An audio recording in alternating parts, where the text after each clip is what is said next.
Affiliation, exigency, कम्युनिके, ambit. दोस्तों क्या आपको पता है इन वर्ड्स का मतलब? नहीं पता तो पता होना चाहिए ना भाई। अगर आप गवर्नमेंट एग्जाम्स के लिए प्रिपेयर कर रहे हो तो इस तरह के वर्ड्स आपको जरूर पता होना चाहिए। तो इस वीडियो को देखो, शॉर्ट वीडियो है, एंड तक आपको इन सब का मीनिंग समझ में आ जाएगा। एग्जाम्पल्स के साथ समझाऊंगा। एफिलिएशन का मतलब होता है जुड़ाव। कोई एक पार्टी दूसरी पार्टी से जुड़ी हुई है, उसके साथ कनेक्शन है उसका, तो उस कनेक्शन को इंग्लिश में अफिलिएशन कहते हैं। एग्जाम्पल के लिए, उसका राजनीतिक पार्टी से जुड़ाव पिछले साल खत्म हो गया। पहले उस आदमी का राजनीतिक पार्टी से जुड़ाव था, यानी अफिलिएशन था, वो पिछले साल खत्म हो गया। His affiliation with the political party ended last year. हमारे स्कूल का CBSE से जुड़ाव है। Our school has an affiliation with CBSE. तो अफिलिएशन का मतलब होता है कनेक्शन, जुड़ाव। दो चीजों का, दो पार्टीज का आपस में जो कनेक्शन है, जो जुड़ाव है, उसको अफिलिएशन कहते हैं। कम्युनिके, सरकार ने बैठक के बाद एक बयान जारी किया। सरकार की बैठक हुई थी। द गवर्नमेंट इशूड अ कम्युनिके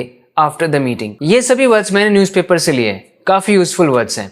कम्युनिके जब भी आपको कहीं पर दिखे तो समझ जाना कम्युनिके का मतलब है एक स्टेटमेंट है, एक अनाउंसमेंट है किसी चीज की, एक प्रकार की। So the government issued, government ने इशू किया एक कम्युनिके आफ्टर द मीटिंग, मीटिंग के बाद दोनों देशों के द्वारा एक संयुक्त बयान जारी किया गया। A joint communique was released by both the countries, यानी दोनों ने कुछ निर्णय लिया और फिर हमें एक पब्लिक को एक बयान दे दिया, एक स्टेटमेंट दे दी कि ये है भाई, ये है, कुछ अनाउंस कर दिया उन्होंने। वो जो अनाउंसमेंट है, वो जो उन्होंने कुछ नोटिस दिया है, कुछ न्यूज बताई है, कुछ स्टेटमेंट दी है, उसको हम कह रहे हैं कम्युनिके।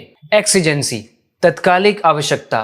कभी कभी ऐसा होता है कि आपातकालीन स्थिति हो जाती है और तुरंत किसी एक चीज की डिमांड हो जाती है, इमरजेंसी होती है, तो ऐसी सिचुएशन को इंग्लिश में एक्सीजेंसी भी कहते हैं। किसी भी आपातकाल में इस नंबर पर कॉल करें। इन case of any exigency call this number. मतलब अर्जेंटली जब आपको कुछ चाहिए हो, अचानक से किसी चीज की जरूरत पड़ गई, कुछ आवश्यकता आन पड़ी, आपातकाल है, तो उसको इंग्लिश में कहो exigency. In case of any exigency call this number. The doctor was called due to a medical exigency.